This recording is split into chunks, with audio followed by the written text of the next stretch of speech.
Good morning students. आइए start करते हैं टैली RP9 की क्लास। और टैली RP9 में आज हम बहुत ही इम्पोर्टेंट टॉपिक पढ़ने जा रहे हैं। वो है मैं आपको बताने वाला cost centre and cost category. मैं आपको एक बार बता दूं कि कल हमने ये पढ़ा हुआ था, कुछ मेमो वाउचर की एंट्री बताई थी, पोस्ट डेट एंट्री बताई थी, ऑप्शनल वाउचर भी मैंने बताया था। उसके अलावा भी मैं आपको और भी बता दूंगा। इसके साथ आज जो मैं आपके लिए लेकर आया हूँ वो है cost category and cost centre. क्या होता है टैली RP9 में cost centre and cost category. इसके बाद मेंटेन द बजट, हम बजट को कैसे मेंटेन करते हैं टैली RP9 में, ये भी हम पढ़ेंगे। एक एक करके मैं टैली RP9 के स्पेशल फीचर्स आपको पढ़ा रहा हूँ। चाहे वो टैली RP9 हो चाहे टैली प्राइम हो, दोनों को पढ़ाता हूँ क्योंकि सिलेबस में अभी फ़िलहाल आपके टैली RP9 है, इसलिए मुझे RP9 भी पढ़ाना पड़ता है। जबकि लेटेस्ट वर्जन भी इसका प्राइम आ चुका है जो मैं आपको बता चुका हूँ और उसको भी पढ़ाता हूँ। ओके, तो आज हम स्टार्ट करते हैं cost centre and cost category. मैं आपको टैली RP9 में भी बता दूंगा, टैली प्राइम में भी बता दूंगा। ओके स्टूडेंट, तो इसके लिए देखिए पहले तो समझते हैं क्या है cost centre and cost category, किसे कहते हैं। आप यहाँ पे ध्यान दें, this option is use to now the analysis. इस ऑप्शन का जो यूज किया जाता है किस लिए किया जाता है, ये एनालिसिस करने के लिए आवर बिजनेस परफॉर्मेंस, अपने बिजनेस के परफॉर्मेंस को चेक करने के लिए। कैलकुलेट द एक्सपेंसेस और कॉस्ट ऑफ पर्टिकुलर प्रोडक्ट, किसी पर्टिकुलर प्रोडक्ट में हम कितना खर्च कर रहे हैं, कितना एक्सपेंसेस कर रहे हैं, इसकी जानकारी के लिए कॉस्ट सेंटर और कॉस्ट कैटेगरी का यूज किया जाता है। इसको कई तरीके से लोग बाग यूज करते हैं, जैसे हम सेलिंग में कितना खर्च कर रहे हैं, एडवर्टीजमेंट में कितना खर्च कर रहे हैं, सैलरी दे रहे हैं तो हम सैलरी में कितना पैसा खर्च कर रहे हैं। इस बात को कैलकुलेट करने के लिए, इस बात का एनालिसिस करने के लिए हम इसका यूज करते हैं। मान लीजिए हमारी कई ब्रांचेस हैं तो हम उन ब्रांचों में कितना पैसा खर्च कर रहे हैं, टेलीफोन में कितना पैसा खर्च कर रहे हैं, किस ब्रांच के अंतर्गत कितना कितना पैसा इन्वेस्टमेंट हमारा हो रहा है, ये कितना एक्सपेंसेस हो रहे हैं, इन बातों का एनालिसिस करने के लिए इसका यूज किया जाता है। इसे कई तरीके से टैली RP9 में यूज कर सकते हैं। मैं एक रियल एग्जांपल के माध्यम से इसको आपको समझाने की कोशिश करूंगा। ओके, तो इसके लिए मैंने एक एग्जांपल लिया। मान के चलिए कास्ट कैटेगरी हमारे पास ब्रांच, टेलीफोन और एम्प्लॉय। हमने कास्ट कैटेगरी 3 बता, यानी कि जो हम खर्च कर रहे हैं ब्रांच पे कर रहे हैं अपने, हमारे पास कई ब्रांच है, मान के चलते चित्रकूट, बांदा, सतना, ये हमारी ब्रांच है। हम ब्रांच पे पैसा खर्च करते हैं। टेलीफोन पे कितना हमारा पैसा खर्च होता है, और एम्प्लॉय यानी कि उसकी सैलरी, एम्प्लॉय को हम सैलरी कितनी देते हैं, टोटल ओवरऑल सैलरी किस ब्रांच में कितनी सैलरी देते हैं, इस बात का एनालिसिस करना है। तो इसलिए हमने यहाँ पे 3 कैटेगरी बनाई, ब्रांच, टेलीफोन और एम्प्लॉय। इसके बाद कैटेगरी बनाने के बाद हमको कॉस्ट सेंटर बनाना पड़ेगा, यानी कि ब्रांच कौन कौन सी हैं, जैसे ब्रांच हमारे पास बांदा, चित्रकूट, सतना। फिर हम जैसे ये ब्रांच हो गया, इसी प्रकार से हमको टेलीफोन हमारे पास कौन कौन से हैं वो हमको बताना होगा, एम्प्लॉय हमारे पास कौन कौन से हैं वो हमको बताना होगा। इस प्रकार से हमको कॉस्ट कैटेगरी और कॉस्ट सेंटर को मेंटेन करना होगा। फिर जब हम ट्रांजैक्शन करने जाएंगे, पेड द सैलरी, 10,000 रुपये हमने सैलरी कैश पे किया किसको, राम ब्रांच बांदा को, किस डेट को, तो ये हम इसमें, या ओवरऑल मैंने 50,000 सैलरी दिया तो राम को कितना दिया, उमेश को कितना दिया, इसको भी मैं वहाँ पे मेंटेन कर सकता हूँ। ओके स्टूडेंट, तो अब इसको आप टैली RP9 या टैली प्राइम में कैसे मैनेज करेंगे, इसके लिए देखिए कई फीचर्स आपको ऑन करना पड़ता है। मैं थोड़ा सा आपको पहले स्टेप बता देता हूँ। आपको इसको यूज़ करने के लिए स्टेप आप कॉपी में नोट कर लीजिएगा, लिख लीजिएगा स्टूडेंट। ये स्टेप आपको फॉलो करना होगा स्टूडेंट। देखिए कौन सी स्टेप हैं। सबसे पहला स्टेप, अकाउंटिंग फीचर्स F11 को प्रेस करके आपको एक्टिवेट करना होगा। कौन कौन से फीचर्स एक्टिवेट करना होगा यहाँ पे मैं आपको बताना चाहूँगा। सबसे पहले हम maintain cost category, cost centre, इस ऑप्शन को आपको क्या करना होगा स्टूडेंट, एस करना होगा। इसके साथ साथ मेंटेन मोर देन 1 पेरोल और कॉस्ट कैटेगरी, इस ऑप्शन को भी आपको एस करना होगा। 2 ऑप्शन आपको टैली RP9 में एस करना है। इसके बाद में टैली प्राइम में भी बता दूंगा। जब ये ऑप्शन हमारे यस हो जाएंगे, दूसरा स्टेप होगा हमारा कॉस्ट सेंटर और कॉस्ट कैटेगरी को क्रिएट करना, यानी कि हम कॉस्ट सेंटर और कॉस्ट कैटेगरी को क्या करेंगे, क्रिएट करेंगे। फिर हम लेजर को क्रिएट करेंगे। लेजर को क्रिएट करते समय हमें कॉस्ट सेंटर और कॉस्ट कैटेगरी को अप्लीकेबल करना जरूरी होगा। ओके स्टूडेंट, तो आइए स्टार्ट करते हैं। इसके लिए मैं टैली RP9 पहले स्टार्ट करता हूँ आपको, फिर टैली प्राइम में भी इसकी एंट्री मैं बता दूंगा।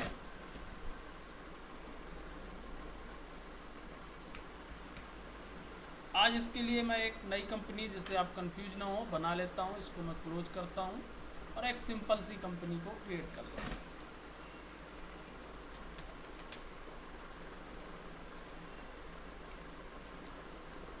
उमा ट्रेडर्स इंडिया मध्य प्रदेश,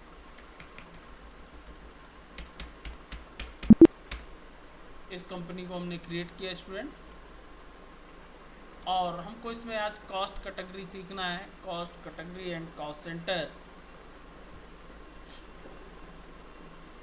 तो जैसा कि मैंने आपको बताया, सीधा मैं वही एंट्री आज पास करके बता रहा हूँ, जो एंट्री आपको मालूम है वो आप कर लेते हैं। कॉस्ट कैटेगरी और कॉस्ट सेंटर के लिए जैसा कि बताया, सबसे पहला स्टेप हमको फॉलो करना है स्टूडेंट, उसके फीचर्स को इनेबल करना। फीचर्स को इनेबल करने के लिए अकाउंटिंग फीचर्स हमको एस करना है। कौन से अकाउंटिंग फीचर एस करना है वो मैं आपको बता देता हूँ। फंक्शन की प्रेस करिए F11 अकाउंटिंग फीचर्स, और यहाँ पे आप जाइएगा, यहाँ पे आपको मेंटेन कॉस्ट सेंटर, इसको एस करना है। और इसके बाद तीसरे नंबर में इसी के बाद मेंटेन मोर देन 1 पेरोल और कॉस्ट कैटेगरी, इस ऑप्शन को आपको एस कर देना है और इसको एक्सेप्ट कर लेना है। ओके स्टूडेंट, अब सबसे पहले जैसा कि मैंने बताया, इस ऑप्शन को एस करने के बाद आपको क्या करना है, दूसरा step, create the cost category and cost centre. Cost category और कॉस्ट सेंटर को क्रिएट करना है। मैंने एग्जांपल में जो लिया है उन्हीं को बनाते हैं। ये एग्जांपल, कॉस्ट कैटेगरी में ब्रांच, टेलीफोन और एम्प्लॉय आपको क्रिएट करना है।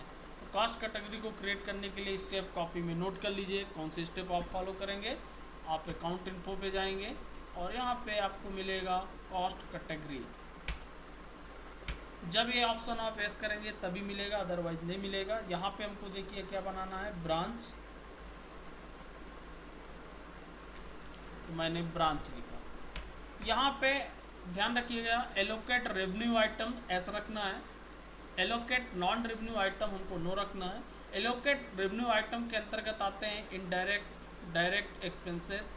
इनडायरेक्ट और डायरेक्ट दोनों एक्सपेंसेस आते हैं, और इनडायरेक्ट और डायरेक्ट इनकम ये भी दोनों आते हैं। ये चार आइटम, चार ग्रुप हमारे एलोकेट रेवेन्यू आइटम के अंतर्गत आते हैं। तो हमको इसी में यूज करना है, क्योंकि हमको सैलरी देना है ना, पेमेंट करना है, तो हमको इनडायरेक्ट एक्सपेंसेस यूज करना है, इसलिए इसको हम एस रखते हैं।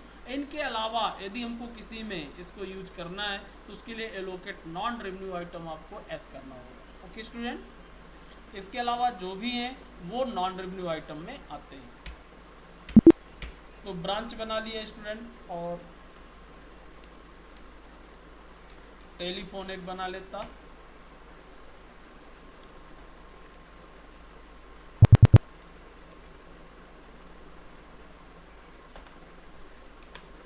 एक मैंने टेलीफोन बनाया, और एक एम्प्लॉय या सैलरी, जो भी आपको बनाना हो, सैलरी बना लेते हैं, एम्प्लॉय ही बना लेते हैं, क्योंकि हमने एग्जांपल में एम्प्लॉय लिया है, जिससे आप कंफ्यूज ना हो।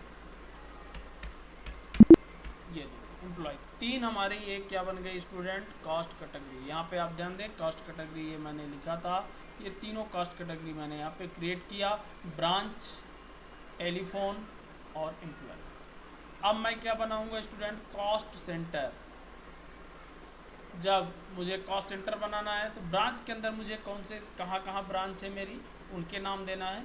तो कॉस्ट सेंटर के लिए मैं फिर बैक हुआ, कॉस्ट सेंटर पे गया, क्रिएट ब्रांच।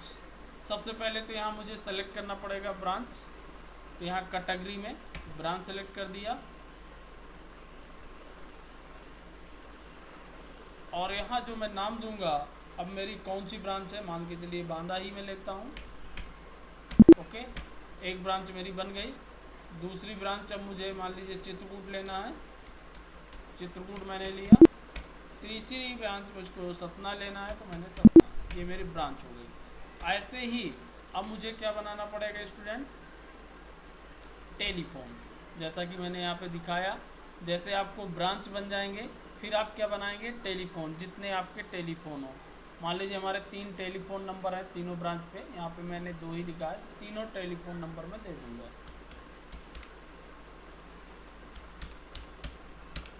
ओके, एक बन गया।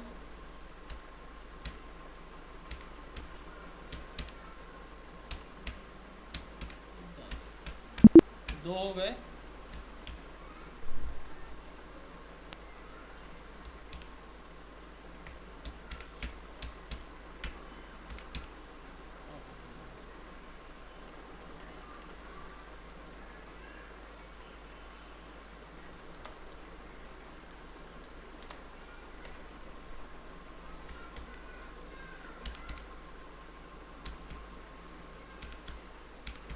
ये 3 टेलीफोन हमने ले लिए स्टूडेंट।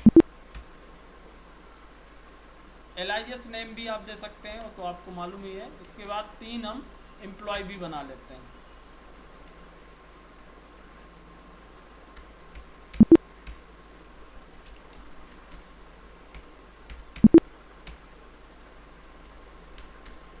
तीन एम्प्लॉय भी बना लिया।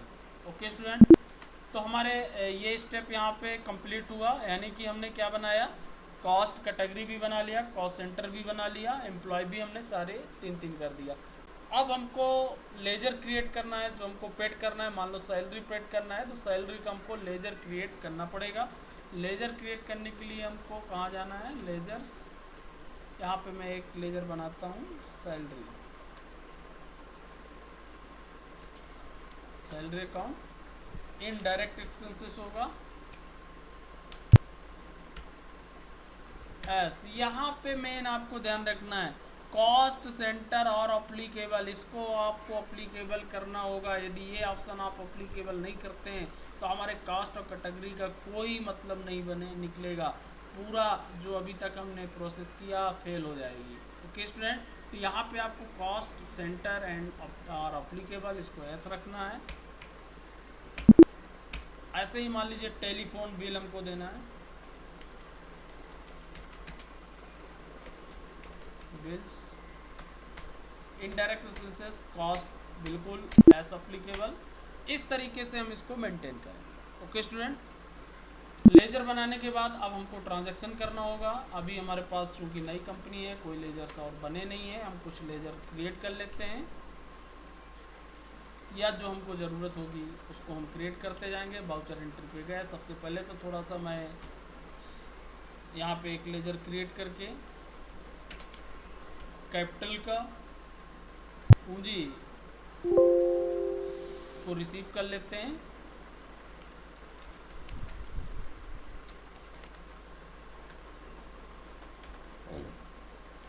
कैपिटल अकाउंट एस और 1 लाख रुपए। ओके, बिजनेस स्टार्ट हुआ। अब हमको कॉस्ट सेंटर और कॉस्ट कैटेगरी को कैसे मैनेज करेंगे, कैसे उसका ट्रांजैक्शन करेंगे, ये देखिए मैं आपको बताता हूँ। अब मान के चलिए हमको पेमेंट करना है, तो F5 हमने किया, कैश हमारे पास 1 लाख, पेमेंट करना है। हमको कहाँ पेमेंट करना है, सैलरी पेमेंट करना है। ओके स्टूडेंट, सैलरी में जो दे रहा हूँ, मान के चलिए दे रहा हूँ उसको 20,000 रुपये। ओके, अब जैसे ही ऑप्शन, ये जो 20,000 सैलरी है, किसको देना है, किस ब्रांच में देना है और किन किन लोगों को देना है, वो आपसे डिसाइड करना होगा। ये देखिए ऑटोमेटिक विंडो डिस्प्ले हो जाएगी कास्ट कैटेगरी की। यहाँ पे आपको स्पेस बार प्रेस करना है। किस कैटेगरी को आप सैलरी दे रहे हैं, एम्प्लॉय को, कौन से एम्प्लॉय को आप, अरुण 20,000 में मान के चलिए मैं इसको दे रहा हूँ 8,000 रुपये, इसको मैं दे रहा हूँ। ओके स्टूडेंट, फिर किसको दे रहा हूँ 20,000 में, मोहन को दे रहा हूँ मैं 10,000 रुपये। ओके स्टूडेंट, और फिर मैं किसको दे रहा हूँ, राम को कितना दे रहा हूँ, 2,000 रुपये। इस तरीके से मेरी पूरी सैलरी मेंटेन होगी कास्ट कैटेगरी के रूप में। और भी कुछ यदि देना है तो और भी मैं दे सकता हूँ। मान लीजिए टेलीफोन का मुझे देना है, तो यहाँ टेलीफोन नंबर किसका बिल मैं चुका रहा हूँ, 20,000 रुपये में कितना कितना मैं दे रहा हूँ टेलीफोन का, वो भी मैं यहाँ पे डिसाइड कर सकता हूँ। या फिर अलग से मुझे एंट्री करना है, अभी मैं सैलरी की एंट्री कर रहा हूँ, इसको मैं हटा देता हूँ स्टूडेंट। सैलरी भर मुझे करना है तो एंड ऑफ लिस्ट कर देना, और ये देखिए सैलरी इस तरीके से डिस्ट्रीब्यूट हो जाएगी। अब मान लीजिए मुझे बिल देना है, तो मैं फिर से टेलीफोन बिल इस बार सेलेक्ट करूंगा। मान लीजिए टेलीफोन बिल मेरा टोटल जो एक्सपेंस हो रहा है वो जा रहा है 2,000 रुपये। अब किस किस मोबाइल में कहाँ कहाँ 2,000 जा रहा है ये मुझे बताना है, तो टेलीफोन सेलेक्ट करूँगा। कौन से मोबाइल में कितना बिल आया, मान के चलिए इसमें 500 आया, और इसमें कितना बिल आया हमारा, इसमें 800 आया। ओके स्टूडेंट, 2,000 का पूरा मुझको मेंटेन करना होगा, इसमें 700 आया। इस तरीके से मैं इसको मेंटेन कर सकता हूँ कास्ट कैटेगरी के रूप में। ओके, अब देखिए इसका क्या मतलब निकलेगा, क्या इफेक्ट आएगा रिपोर्ट पे। आप रिपोर्ट कैसे देखेंगे, इसके लिए भी आप स्टेप नोट करिए। इसकी रिपोर्ट को देखने के लिए आपको डिस्प्ले पे स्टूडेंट जाना है। यहाँ पे आपको मिलेंगे स्टेटमेंट ऑफ अकाउंट, यहाँ पे जाइएगा, और यहाँ पे ऑप्शन आपको मिल जाएगा कास्ट सेंटर्स। आप यहाँ पे जाएंगे, कैटेगरी समरी देखना है, आप क्लिक करिए। देखिए एम्प्लॉय को जो सैलरी दी गई है 20,000 दी गई है, अरुण को कितना दिया गया है 8,000, मोहन को 10,000 और राम को 2,000, टोटल सैलरी 20,000। ओके स्टूडेंट, इसी तरीके से टेलीफोन बिल जो दिया गया है 2,000 दिया गया है। जो 94 BSNL का बिल है, हम एलाइजिस नेम में उसका नाम भी लिख सकते थे, कौन सा है किसके नाम से अलर्ट है वो आप सब कर सकते हैं स्टूडेंट। तो 500 है, और जो ये बिल है 800 का है, और इस वाले नंबर का 700।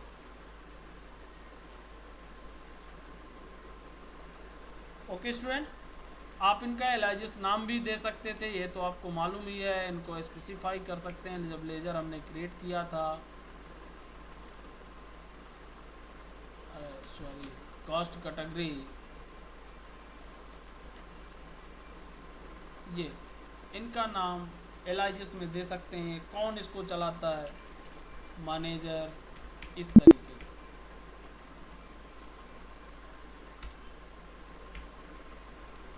सेल्स मैन,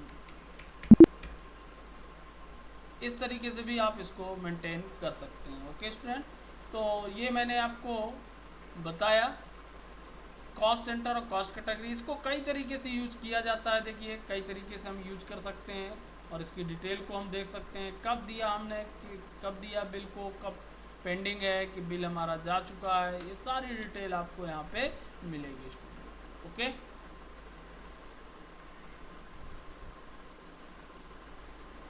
और ये देखिए डिटेल नहीं देखना है, सीधा देखना है तो आप देख सकते हैं जो एम्प्लॉय की सैलरी जा रही है 20,000 जा रहा है, टेलीफोन आपका 2,000 जा रहा है। यहाँ पे आप डिटेल में क्लिक करेंगे तो आपको डिटेल में मिल जाएगा किस किस एम्प्लॉय को कितना दे रहे हैं, किस किस बिल में हम कितना दे रहे हैं, कब से कब तक है, ये सारी रिपोर्ट आप यहाँ पे एनालिसिस कर सकते हैं। ये कहलाता है कॉस्ट सेंटर और कॉस्ट कैटेगरी को मेंटेन करना। इसको कई तरीके से, जैसे एडवर्टीज को मेंटेन करना, सेल्स मार्केटिंग में हम कितना खर्च कर रहे हैं, ओवरऑल एम्प्लॉय को हम कितना दे रहे हैं, किसी ब्रांच को पर्टिकुलर पैसा कितना दे रहे हैं, उसके लिए भी जैसे मैंने ब्रांच बताया, अभी ब्रांच वाइज भी मैं पैसा पेमेंट कर सकता था। मान के चलिए मैं किसी ब्रांच को मुझे पेमेंट करना है सीधा, तो ब्रांच को जो पेमेंट मैं करूँगा किस लिए कर रहा हूँ उसका एक लेजर क्रिएट कर लेता हूँ।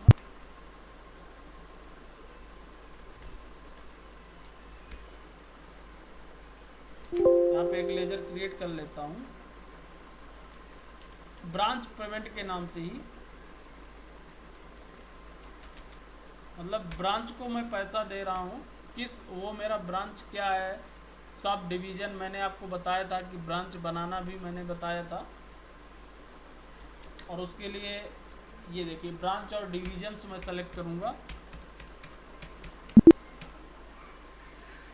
अब इसको मैं कितना पैसा दे रहा हूँ और इसका ध्यान नहीं दिया, कैटेगरी हमने ऐसा रखा है कि नहीं, चलो देख लेते हैं। यदि कैटेगरी ऐसा नहीं होगी तो ये हमसे कॉस्ट सेंटर और कॉस्ट कैटेगरी को नहीं पूछेगा। ये देखिए कॉस्ट सेंटर और कॉस्ट कैटेगरी को नहीं पूछा है, मैं इसको अल्टर करता हूँ।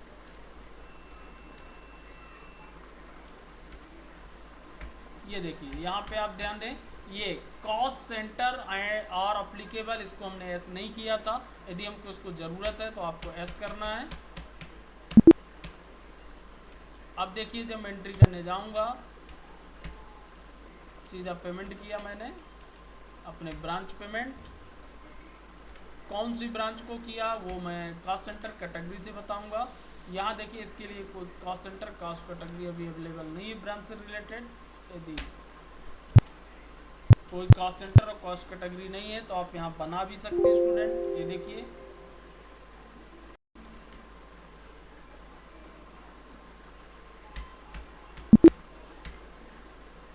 कॉस्ट कैटेगरी और कॉस्ट सेंटर को आप मेंटेन कर सकते हैं। ऐसे एक साथ जो भी आप पेमेंट करना चाहते हैं वो आप पूरा पर्टिकुलर ब्रांच को कर सकते हैं। आपको डायरेक्ट यदि देना है तो आप इस तरीके सेलेक्ट करिएगा ब्रांच, और ब्रांच के बाद मान लीजिए मैंने बांदा को पेमेंट किया 50,000 रुपये में, तो जितना आपको पेमेंट देना हो,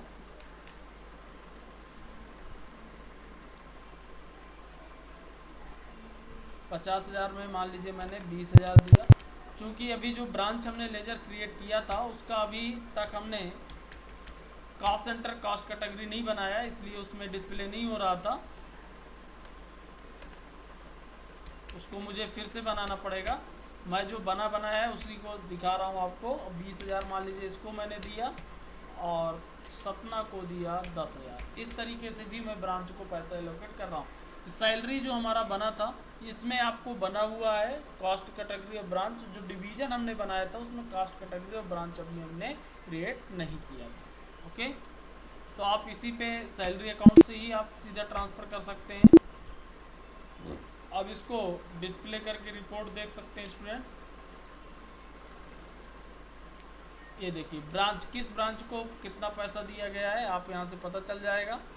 आप देख सकते हैं हमने ब्रांच को टोटल 50,000 रुपये दिया है। कब, कौन कौन से ब्रांच को? बांदा ब्रांच को 20,000, चित्रकूट 20 और सतना को 10। तो इस तरीके से एंट्री आप पास कर सकते हैं स्टूडेंट।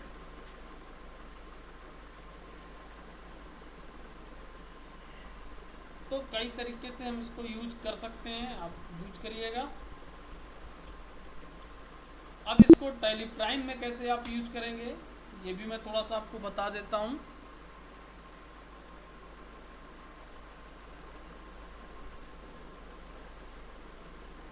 टैली प्राइम में एक छोटा सा एग्जांपल लेकर मैं बता देता हूँ स्टूडेंट। मान लीजिए हमको सैलरी है, हमको सैलरी अलॉट करना है, कई लोगों को देना है। उसके लिए हम क्या करेंगे, यहाँ पे मैं एक नई कंपनी में क्रिएट कर लेता हूँ। क्रिएट कंपनी,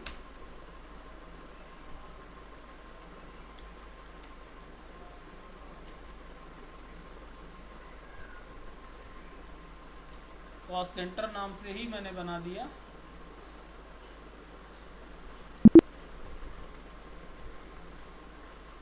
और यहाँ फीचर मैं यहीं पे एस कर देता हूँ। फीचर आपको एस करना होगा, यदि कि एनेबल कॉस्ट सेंटर, यहाँ पे इस ऑप्शन को आपको क्या करना होगा स्टूडेंट, एस करना होगा।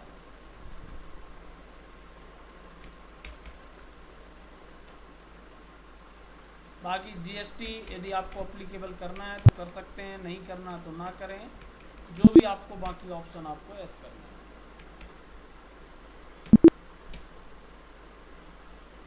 और इसमें देखिए कैसे कास्ट कैटेगरी और कास्ट सेंटर आप क्रिएट करेंगे। आप इसके अंदर क्रिएट के अंदर जाएंगे, यहाँ पे ध्यान दीजिएगा। आपको देखिए यहाँ पे कास्ट सेंटर दिख गया लेकिन कास्ट कैटेगरी नहीं दिख रहा है। आप शो पे जाएंगे, क्लिक करिएगा। तो शो पे जब आप क्लिक करेंगे तो यहाँ आपको मिल जाएगा कॉस्ट कैटेगरी भी मिल जाएगा। अब यहाँ पे सबसे पहले हम कॉस्ट कैटेगरी बनाते हैं। क्रिएट न्यू एस प्राइमरी, जो आपकी कास्ट कैटेगरी नेम है उसी को आपको चेंज करना है, नया देना है। आप यहाँ चेंज कर देंगे। मान लीजिए मैंने दिया सैलरी, यहाँ पे मैंने सैलरी। रेवेन्यू ऑफ एस, इसको हमको ज़रूरत नहीं है तो नो कर देंगे। इसके बाद कॉस्ट सेंटर जब बनाएंगे आप,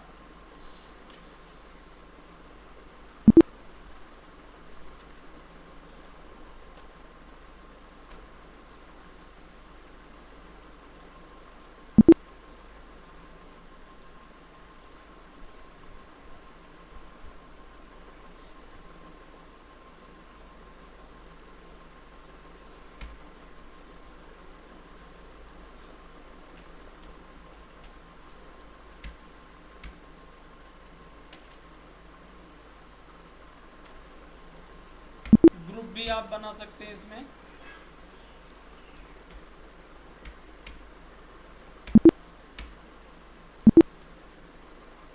इस तरीके से कॉस्ट सेंटर और कॉस्ट कैटेगरी को आप क्रिएट कर सकते हैं स्टूडेंट।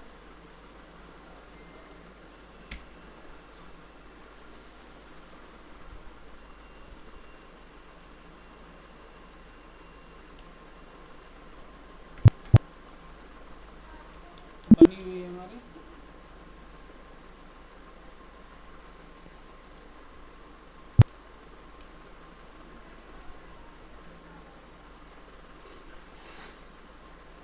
ये देखिए, ये दो हमारे कॉस्ट सेंटर बने हुए हैं, आप चेक कर सकते हैं स्टूडेंट्स। सो मोर पे क्लिक करिएगा और यहाँ पे जो मैंने कॉस्ट कैटेगरी बनाया है वो सैलरी बनाया हुआ है। ओके, अब देखिए स्टूडेंट, अब क्या करना है, आपको लेजर क्रिएट करना होगा। यहीं से हम लेजर क्रिएट करते हैं स्टूडेंट। अब यहाँ पे लेजर मान लीजिए हमने बनाया सैलरी अकाउंट, इनडायरेक्ट एक्सपेंसेस होगा हमारा स्टूडेंट। यहाँ पे आपको फिर ध्यान देना होगा, कॉस्ट सेंटर और अप्लीकेबल, इस ऑप्शन को आपको यस करना है। जीएसटी मैं आपको समझा ही चुका हूँ, अपने अकॉर्डिंग आपको यस करना है। अब जब हम ट्रांजैक्शन में इसमें जाएंगे स्टूडेंट, तब देखिए हमको क्या करना पड़ेगा। कैश मान लीजिए हमारे पास अभी नहीं है, माइनस में होगा, कोई बात नहीं। सैलरी जैसे हम स्पेसिफाई करेंगे, मान लीजिए 5,000 रुपये हमने दिया, यहाँ पे आप कॉस्ट सेंटर आपसे पूछेगा किसको 5,000 रुपये हमने दिया। तो अरुण को हमने 5,000 में कितना दिया, 3,000 रुपये, और फिर मोहन को हमने कितना दिया, 2,000। इस तरीके से आप इसको क्या कर सकते हैं स्टूडेंट, मेंटेन कर सकते हैं। मैंने एक नॉर्मल यहाँ पे बताया एग्जांपल सैलरी कवर, और यदि आप चाहें तो आप दोनों का यूज कर सकते हैं, जैसे आपने उसमें किया है टैली RP9 में cost centre cost category, proper उसी तरीके से बनाकर यहाँ पर भी यूज कर सकते हैं। और इसमें भी रिपोर्ट देखी जा सकती है। रिपोर्ट देखने के लिए आप डिस्प्ले पे जाएंगे, इसमें भी स्टेटमेंट ऑफ अकाउंट, यहाँ पे कॉस्ट सेंटर मिलेगा, और ये इसी प्रकार से कॉस्ट समरी और टाइटल आपको यहाँ पे दिखाएगा कितना आपने इन्वेस्टमेंट किया, सैलरी पेमेंट आपने किया था, और ये आपको यहाँ पे दिखा देगा। लेजर के आधार पे भी आप देख सकते हैं सैलरी हमने किया, किसको किसको कितनी सैलरी गई, ये यहाँ पे देखिए टोटल आपको दिखा रहा है। सैलरी 5,000 गई है, और यहाँ पे जो कॉस्ट सेंटर हमारा जो बना था, सैलरी नाम से बना था, और कॉस्ट सेंटर में कौन कौन सा है, अरुण और मोहन। तो इस तरीके से भी आप इसको चेक कर सकते हैं, ग्रुप के रूप में भी देख सकते हैं इनडायरेक्ट एक्सपेंसेस। ओके स्टूडेंट, तो आप दोनों में प्रैक्टिस करिएगा। इसके बाद यदि कोई प्रॉब्लम हो तो मुझे आज बताइएगा। मैंने आपको cost centre, cost category, tally RP9 और टैली प्राइम दोनों में प्रैक्टिस करने के लिए बताया। आज की क्लास यहीं पर क्लोज करें। थैंक्स।